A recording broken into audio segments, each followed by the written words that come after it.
Penangkapan Pali Padang, 60, pelaku penyerangan terhadap pensiunan polisi, berlangsung dramatis di Dusun Tameng, Desa Tiromanda, Kecamatan Bua, Kabupaten Luwu, Sulawesi Selatan, Selasa, 15 Juli 2025. Pelaku diketahui tengah berada di rumah bersama orang tuanya yang sedang terbaring sakit saat tim gabungan Satreskrim Polres Luwu mendatangi lokasi. Kondisi itulah yang membuat proses penangkapan berlangsung penuh ketegangan. Pelaku berada di atas rumah sambil menggenggam parang, badik, tombak, dan senapan angin, PCP. Saat anggota mendekat, ia sempat melepaskan tembakan kosong ke arah luar rumah, ujar Kasih Humas Polres Luwu, Ibda Yakobus Rimpung, Rabu, 16 Juli 2025. Negosiasi dilakukan untuk hindari penyanderaan. Tim gabungan sempat melakukan negosiasi cukup lama sebelum akhirnya pelaku menyerahkan diri. Kata Yakobus, polisi tidak langsung melakukan penyerbuan karena khawatir pelaku menyandera ibunya yang sedang sakit dan tidak bisa bergerak. Dalam kondisi itu, tindakan paksa sangat berisiko. Kami pilih pendekatan persuasif agar pelaku menyerah tanpa membahayakan orang lain, bebernya. Yakobus menambahkan, Pali Padang kini dibawa ke RSUD Batara Guru Belopa untuk menjalani pemeriksaan kejiwaan. Sebab berdasarkan keterangan warga, pelaku seringkali mengamuk tanpa sebab. Pelaku sering mengamuk sebelumnya.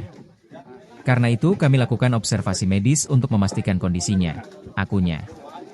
Diketahui, polisi mengamankan sejumlah barang bukti dari lokasi, antara lain, 1 bilah badik, 1 bilah parang, 1 tombak, 1 pucuk senapan angin, dan secari kertas berisi lafaz mirip jimat. Korban berusaha tenangkan, tapi diserang. Yakobus menjelaskan, penyerangan terjadi saat pelaku mengamuk dan mengejar warga di sekitar rumahnya. Saat itu, korban Majid Kuruda, 65, melintas dan mencoba menenangkan pelaku. Korban sempat berkata, jangan begitu sampu, karena mereka masih memiliki hubungan keluarga. Tapi pelaku justru menyerang korban, beber Yakobus. Akibatnya, korban mengalami luka serius di kepala, tangan, dan kaki, dan kini dirawat intensif di RSUD Dr. Palamai Tandi, Kota Palopo.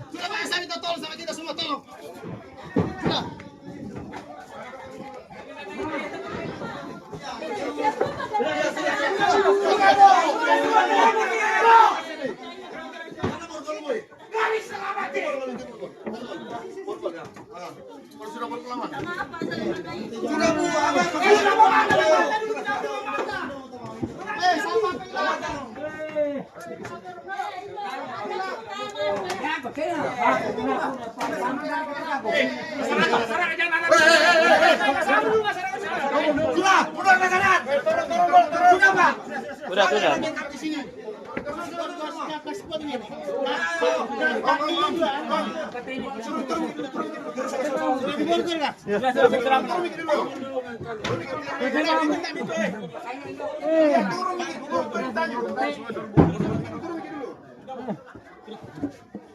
Diam kok.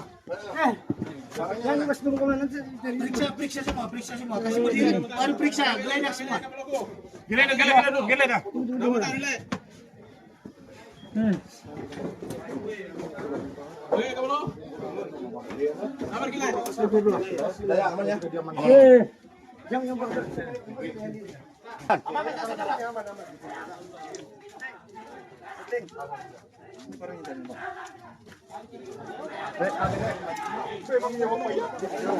Biar mi polisi yang ada mi tentara, biar media amankan.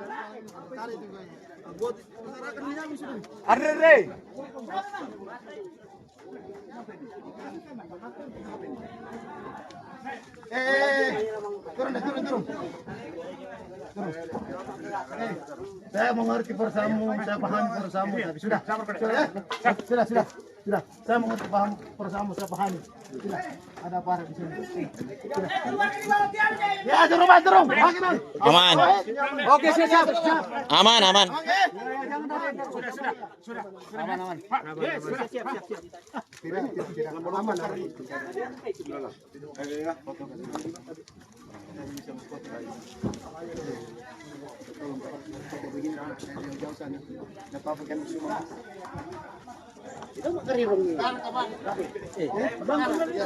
Ya, saya emang pengen parahnya. Oh, parangnya. Bang, pangalan video dulu. Ada baik kami ya. Kita tolong minta tolong.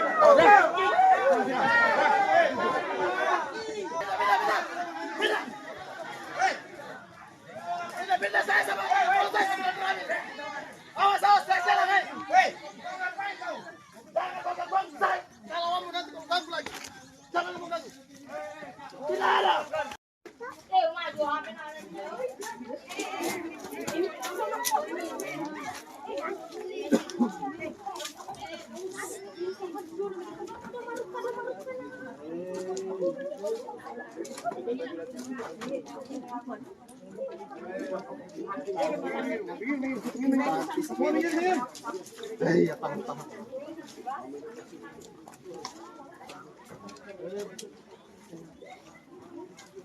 Ya sambung di sini, sambung.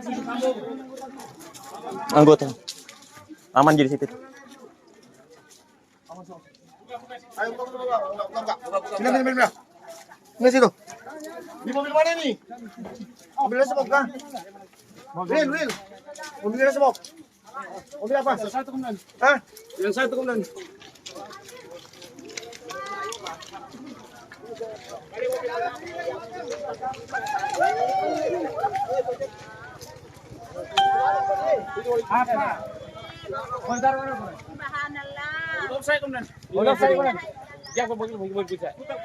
Tiga, balik mobil tiga. Iya.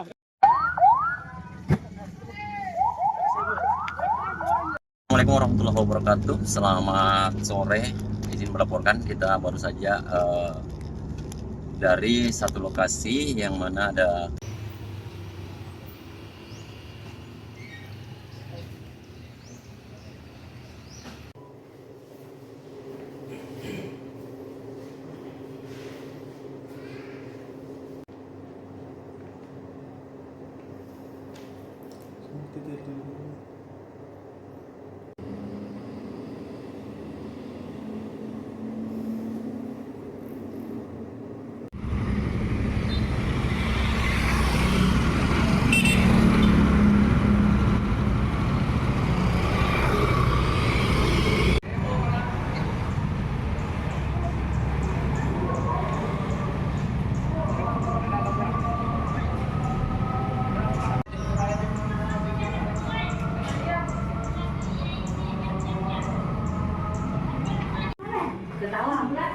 tidak manis. Pikir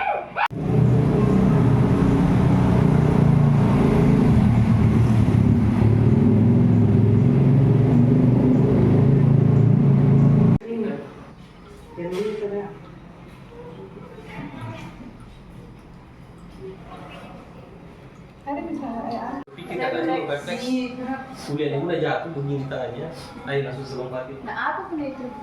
Oke, komparannya begini, goyangnya, kan itu pangkalnya. Apa pun itu? Itu baru.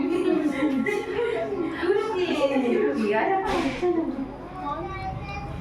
Bisa dijelaskan kronologi penganiayaan purnawirawan polisi ini seperti apa sebenarnya, Pak? Baik, terima kasih rekan-rekan media semua. Jadi perlu saya jelaskan bahwa kronologis penganiayaan terhadap salah satu rekan kami yaitu Purnawiran Polri, di mana pada saat itu pelaku ini sementara mengamuk alias mengejar warga di sekitaran rumahnya. Kemudian korban ini melintas, dan pada saat melintas korban ini berusaha untuk menenangkan pelaku dengan mengatakan bahwa jangan begitu Sampu, di mana korban dan pelaku ini masih memiliki hubungan kekeluargaan. Namun pada saat itu pelaku tidak mengindahkan, kemudian melakukan penganiayaan kepada korban. Demikian kronologis kejadiannya.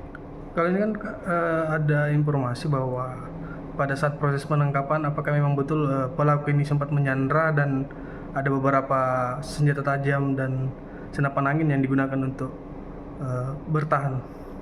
terima kasih. Jadi perlu saya jelaskan bahwa memang kronologis penangkapan terhadap pelaku ini boleh dibilang dramatis, di mana pelaku ini lari ke atas rumah, di mana rumahnya merupakan rumah tinggi, dan di atas rumah tersebut ada orang tua dari pelaku yang kebetulan sudah sakit menahun. Nah, dikhawatirkan bahwa ketika kita melakukan upaya paksa, dikhawatirkan bahwa pelaku ini bisa menyekap atau menyandra orang tuanya, di mana orang tuanya sudah tidak bisa bergerak. Kemudian pada saat itu memang pelaku sementara memegang parang, tombak, serta memiliki senapan angin, di mana pada saat proses penangkapan sesekali pelaku ini melepaskan tembakan, namun kosong, tembakan senapan anginnya itu kosong. Kemudian dilakukan negosiasi, terus berlanjut. Demikian proses penangkapannya. Pak, ini apakah memang ada dugaan gangguan kejiwaan atau bagaimana terhadap pelaku sendiri? Itu untuk sementara kita dalami terhadap adanya laporan masyarakat, karena menurut masyarakat di sekitar bahwa seringkali memang ini pelaku sering mengamuk kemudian meresahkan masyarakat sekitar. Jadi untuk sementara pelaku kita bawa ke rumah sakit untuk diobservasi oleh dokter kejiwaan. Demikian rekan-rekan. Kalau ini sendiri Pak, kondisi korban saat ini seperti apa? Jadi untuk saat ini korban sementara dilakukan perawatan intensif di Rumah Sakit Dr. Palamai Palopo karena adanya luka di kepala, di dahi, dan di tangan. Demikian. Barang bukti yang diamankan di lokasi seperti apa, Pak? Untuk sementara barang bukti yang diamankan di lokasi ada beberapa seperti kita lihat di depan ini, ada badik, ada parang, ada tombak, dan senapan angin. Download Tribun X sekarang, menghadirkan lokal menjadi Indonesia.